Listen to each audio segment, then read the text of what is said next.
sustainable seafood and what we're trying to accomplish with the Oceanwise program together with some of our partners like Simple Fish and Chips. So when Sean told me about his sustainable seafood dinner idea, I thought it was a great idea. I mean, what better way to learn about sustainable seafood than by eating it and experiencing it for yourself.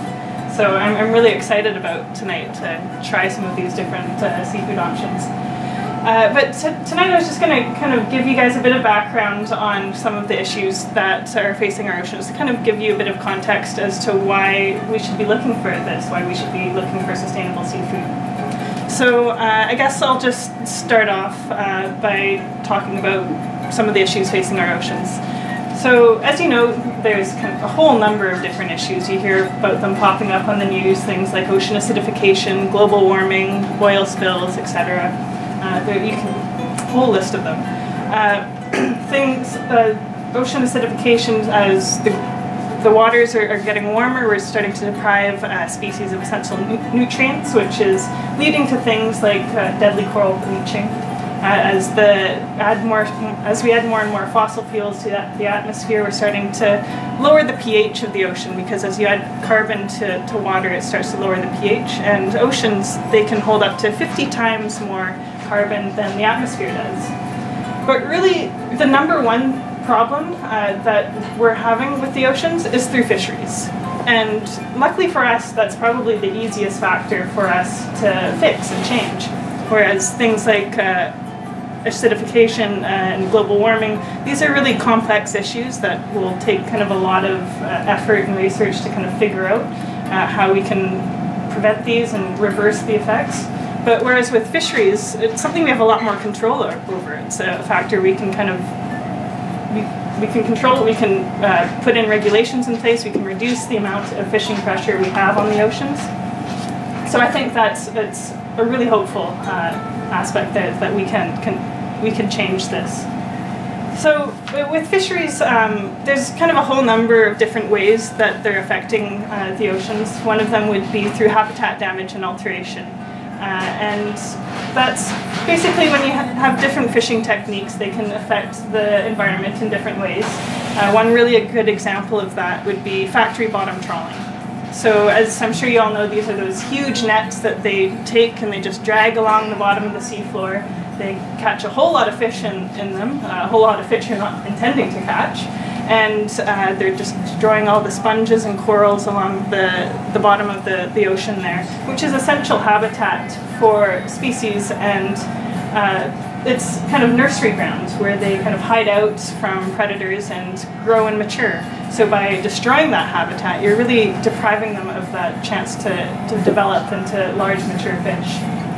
So these nets, they're massive. I mean, they can stand about 5 stories tall. The mouth of them can be about 3 football fields wide, and they can hold up to a dozen jumbo jets.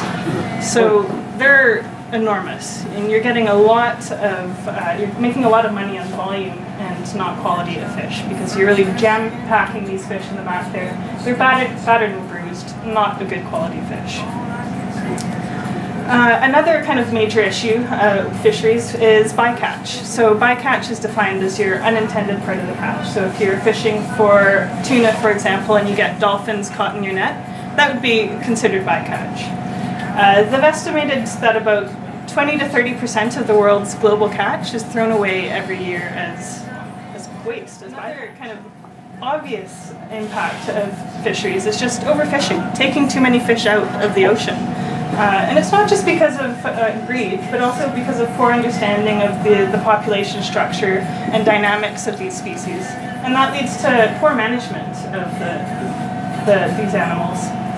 So there's a study done a little while ago by the scientist called Boris Worm out in Halifax, and what he did was he looked at our current global extraction rates of the commercial fisheries. So we looked at everything from your kind of large predatory fish of marlin and mahi-mahi and tunas, right down to your mussels and clams, your shellfish. So we put all this information of our current extraction rates into this computer model to kind of see what was going to happen, what's going to happen in the future, where are we headed. And what he found was that there is going to be a complete global collapse of the world's fisheries by 2048. And that's pretty scary, because that's within my lifetime, and I don't want that to happen. But one thing he was really careful to take note of was the fact that this is based on our current extraction rates. So if we're able to change our current extraction rates, we're going to be able to change that trajectory. And really, in a nutshell, that's what Oceanwise is all about. We're trying to create a consumer demand and awareness of sustainable seafood.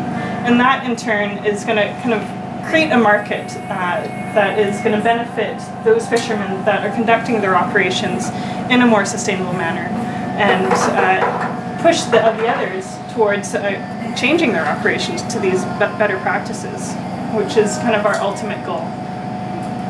So I think chefs are kind of play a really vital role in all of this. I mean, they've kind of reached this celebrity status now, where people are following them for the next trend in food, which is really exciting. And I mean, they've already done a lot of great work in getting us aware of kind of the local food movement, eating within a 100-mile radius, is it organic food? And I think we're now going to start to see that shift towards seafood, which is great and really important. So these chefs, they have this really great opportunity to kind of change our traditional tastes and get us outside of our comfort zone and start trying these different seafood items that you wouldn't maybe not necessarily try at home. Things like sardines or mackerel, for example, which you think of sardines of these oily little fish out of the can, but when you go to a restaurant, you're going to trust the chef. You know that they're going to make something delicious and amazing out of this, and you're going to try it. And maybe the next time you go to the grocery store, you think back and say, oh, maybe I'll give that a try. So, you know, tonight I hope you guys really get a chance to try something new and kind of open your eyes to these different sustainable seafood options. And if it's not something new, then maybe a bit of a different perspective on it.